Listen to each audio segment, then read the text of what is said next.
Magandang araw. Sa presentasyong ito, tatalakayin natin ang elemento at katangian ng alamat. Ano nga ba ang alamat?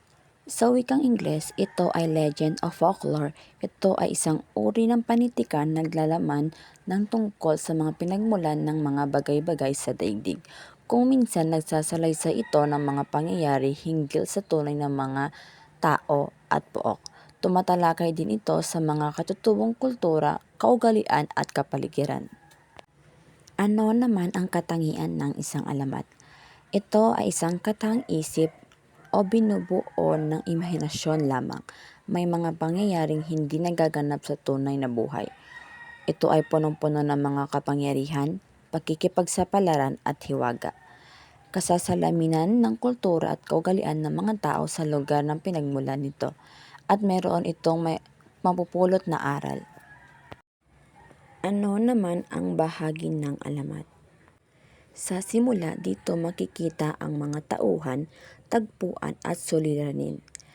Sa gitna naman dito nakapaloob ang saglit na kasiglahan, tunggalian at kasukdulan.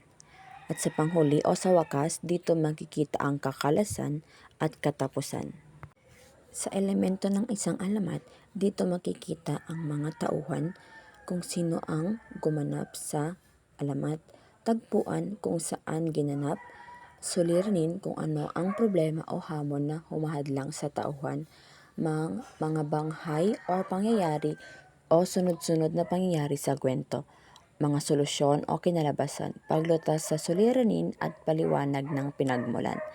At syempre sa huli dito makikita ang aral o moral lesson o turo sa mambabasa. At sa panghuli, kababalaghan o hiwaga, supernatural o mahiwagang elemento. Ang bawat alamat ay binubuo ng mga elemento tulad ng tauhan, tagpuan at suliranin. Ang solusyon at aral ay nagbibigay kahulugan sa kwento at kadalasang may kababalaghang o mahiwagang elemento upang maging mas kawili-wili ito. Narito naman ang mga halimbawa ng alamat. Una, ang alamat ng pinya, alamat ng mangga, ang alamat ng palay, alamat ng ampalaya, at alamat ng sampagita. Ang alamat ay mahalaga sa ating kultura dahil ito ay bahagi ng panitikan na nagbibigay aral at nagpapakita ng malikhaing pananaw ng ating mga pinuno. Paalala, ang alamat ay hindi lamang kwento ng nakaraan. Ito ay salamin ng ating pagkatao at pinagmulan. Ang alamat ay tulay sa nakaraan at nagpapakita ng ating kultura, paniniwala at tradisyon. Sa pamamagitan ng ito, ang mga mag-aaral ay mas nauunawaan ang ating pinagmulan. At yan na nagtatapos ang ating diskusyon ngayon umaga. Maraming salamat sa inyong pagkikinig. Muli, ako si Roge Althea Matias.